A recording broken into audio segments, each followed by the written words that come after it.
और बच्चे बहुत प्रमुख हैं, क्योंकि यही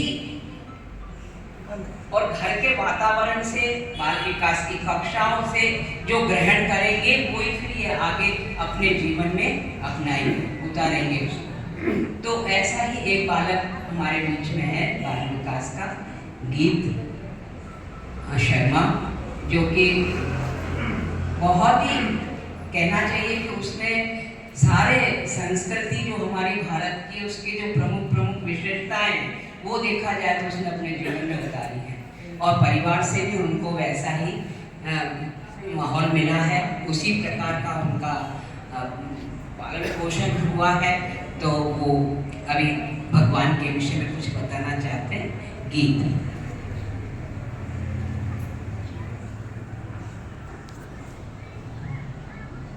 भगवान बाबा के पद्म रूपी कोमल चरणों में अनंत नमन। यहाँ उपस्थित समिति के सभी वरिष्ठ जन और भक्तजन को मेरा नमस्कार। साईं राम। साईं राम। आज का मेरा विषय है कि भगवान हमारी किस प्रकार सुनते हैं, हमारी जो भी समस्याएं होती है उसका निराकरण किस तरीके से करते हैं। तो पहली जो चीज़ है वो है सामूहिक प्रार्थना। सामूहिक प्रार्थना हमारी समस्याओं का किस तरीके से निराकरण करती है और भगवान तक हमारी कैसे बात पहुंचाती है, उसका एक जीवंत उदाहरण है। ये हमारे परिवार की ही बात है। मेरे मम्मी के जो मामा जी हैं, उनके बेटे यानी मेरे मामा जी, उनको एक बार मामी जी ने बोला कि आप जो आपके छोटे भाई हैं उनके लिए बिस्किट लेकर आ जाइए। कुछ अपने यहाँ से जो स्नेह की नारा है यहाँ तक की दूरी होगी, और वो गए और उसके बाद वापस ही नहीं आए। तो बहुत ढूंढा, एक दिन हुआ, 2 दिन हुआ, 3 दिन हुआ, बहुत ढूंढा। उनके जो मासी जी थे वो डिप्टी कलेक्टर थे, उनने भी अपने अंत से कोशिश की और लेकिन वो नहीं मिल पाए। तो जो समिति में, इंदौर समिति में बहुत ही वरिष्ठ जन हैं, आदरणीय भल्ला जी, उनका एक दिन कॉल आया 4-5 दिन बाद कि हम सभी जो हैं वो सामूहिक प्रार्थना के लिए आना चाहते हैं, आपको कुछ भी नहीं करना है, बस बैठने की व्यवस्था कर दीजिएगा। तो जो घर है, जो समिति स्थल है, वहाँ पे आने के लिए उन्होंने कहा, बिछात कर दी गई और सभी सुबह 10-1 बजे आए और आकर 15-20 मिनट के लिए, केवल 15-20 मिनट के लिए सामूहिक प्रार्थना की कि जो मेरे मतलब मामा जी, उनका नाम गोलू था, तो गोलू जो है वो मिल जाए, इसलिए सभी ने सामूहिक प्रार्थना की। और सामूहिक प्रार्थना के लिए वो लोग भी आए जो कभी नहीं आते, वो भी आए। सामूहिक प्रार्थना हुई और उसी दिन शाम को करीबन 5-5:30 बजे कॉल आता है कि जो गोलू है वो खरगोन में है और पुलिस स्टेशन से हम बात कर रहे हैं और वो मिल गए। तो ये भगवान का मिरेकल कि किस तरीके से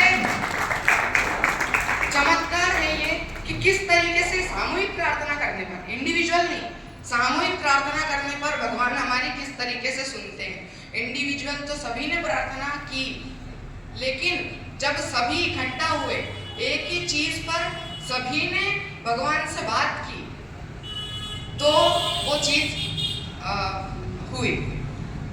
और दूसरी बात है कि किस तरीके से भगवान ने एक व्यक्ति को आत्महत्या से बचाया। तो ये बात है कलकत्ता के रहने वाले एक युवक की। वो एक अकाउंटेंट की जॉब करते थे फैक्ट्री में, और उन पे कुछ गलत इल्ज़ाम लगाए गए, आरोप लगाए गए कि आपने हेराफेरी की। तो उनने ये सोचा कि ये तो मेरे लिए मतलब कह सकते हैं कि अपमानजनक है, ये तो मेरा अपमान हुआ है, मेरी निंदा हुई है, और इसलिए उनने सोचा कि मैं तो आत्महत्या कर लेता हूँ। वो भगवान को नहीं मानते थे, लेकिन उनकी जो माता जी थी वो भगवान की परम भक्त थी। तो उन्होंने सोचा कि मैं भगवान को बात बताती हूँ, तो उन्होंने एक पत्र लिखा, भगवान को पत्र लिखा। उसमें सारा जो भी वृत्तांत था उसको लिखा कि किस किस तरीके से उनके बेटे पर आरोप लगाया गया। वो निर्दोष हैं, लेकिन फिर भी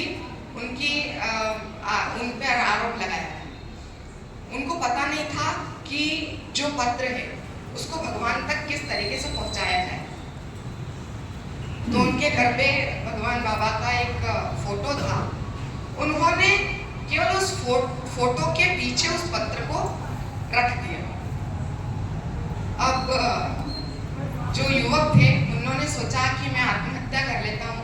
तो जो गंगा नदी है हुगली कलकत्ता में, उसके पास किनारे गए वो, उन्होंने सोचा यहाँ डुबकी लगा देते हैं और आत्महत्या कर लेते हैं। तो जब वो नदी के किनारे पहुंचे, उनके कानों में एक आवाज आना शुरू हो गई, पुट्टपर्ती आओ, पुट्टपर्ती आओ, पुट्टपर्ती आओ।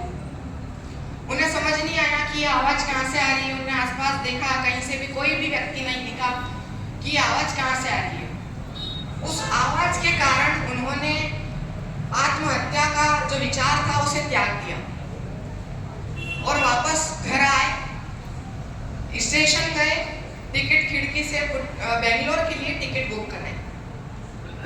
जैसे जैसे वो ट्रेन में बैठे, ट्रेन जैसे जैसे चलती, धीमे चलती तो धीमे धीमे पुट्टपर्ती, पुट्टपर्ती, पुट्टपर्ती, पुट्टपर्ती, तेज चलती तो तेज तेज आवाज आती, पुट्टपर्ती, पुट्टपर्ती, पुट्टपर्ती।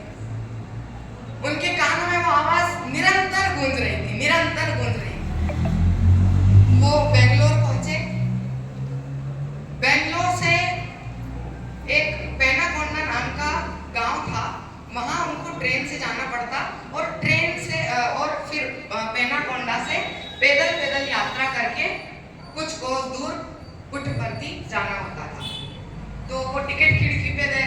अब जो भी पेनाकोंडा का टिकट बेंगलोर से बुक कराता था तो जाहिर सी बात है वो पुट्टपर्ती भगवान बाबा के दर्शन के लिए ही जा रहा होता था। तो टिकट खिड़की पे जो युवक थे महाशय, उन्होंने कहा कि आपको बाबा के दर्शन के लिए जाना है। तो उस युवक ने कहा कि हाँ मुझे जाना है। उन्होंने कहा कि वहाँ जाने की ज़रूरत नहीं है, जो बेंगलोर में व्हाइट हाउस है जिसे वृंदावन भी कहते हैं, वहीं पर अभी भगवान हैं और आप वहीं उनका दर्शन कर सकते हो।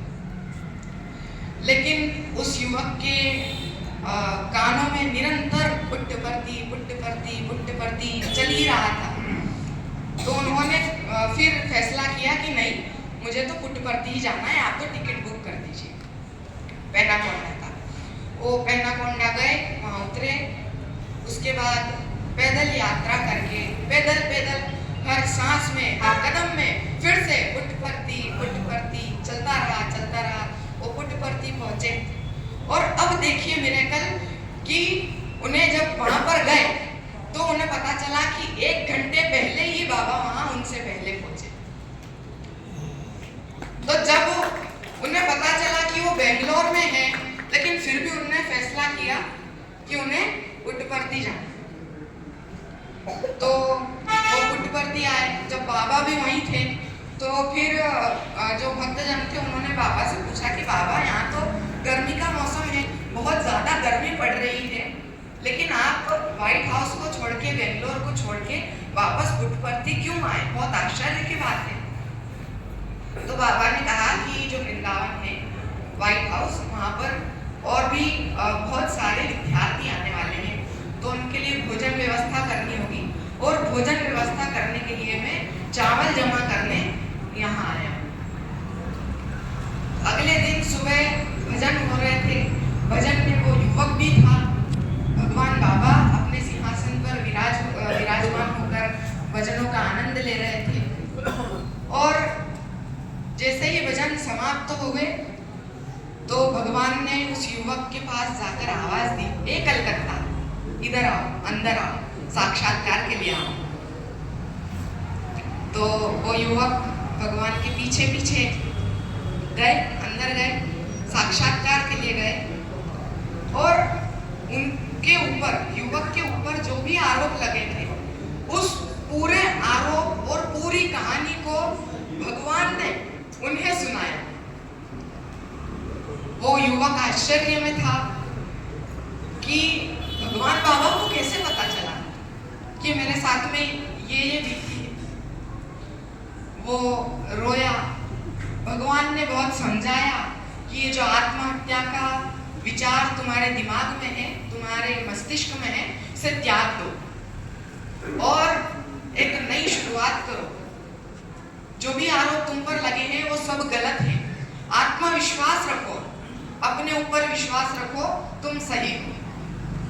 भगवान ने ये विश्वास दिलाया। तो यहाँ ये बात है कि हम भगवान को किस तरीके से अपनी बात बताते हैं, क्योंकि जब उस महिला के पास, उस युवक की माता जी के पास में ये आइडिया ही नहीं था, ये विचार ही नहीं था कि किस तरीके से वो भगवान तक उस पत्र को पहुंचा सकते हैं, लेकिन फिर भी उन्होंने उस तस्वीर के पीछे रखा उस पत्र को, और भगवान ने उसको स्वतः ही जान लिया, सभी बातों को जाना, और स्वतः उसका निराकरण केवल उस युवक के दिमाग में, उसके कानों में पुट्टपर्ती आओ, पुट्टपर्ती आओ, पुट्टपर्ती पुट्टपर्ती, इस बात को चलाकर उसके दिमाग से आत्महत्या के विचार को त्यागने का एक सफल कह सकते हैं सफल विचार देकर भगवान ने उनके समस्या का निराकरण किया।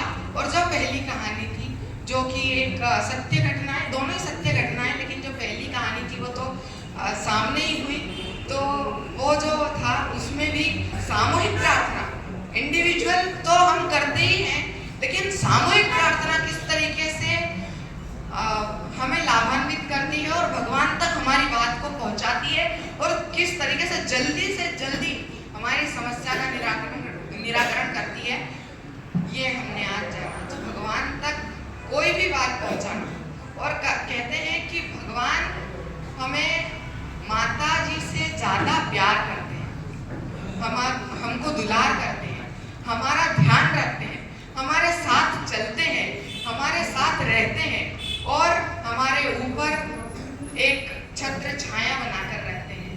धन्यवाद।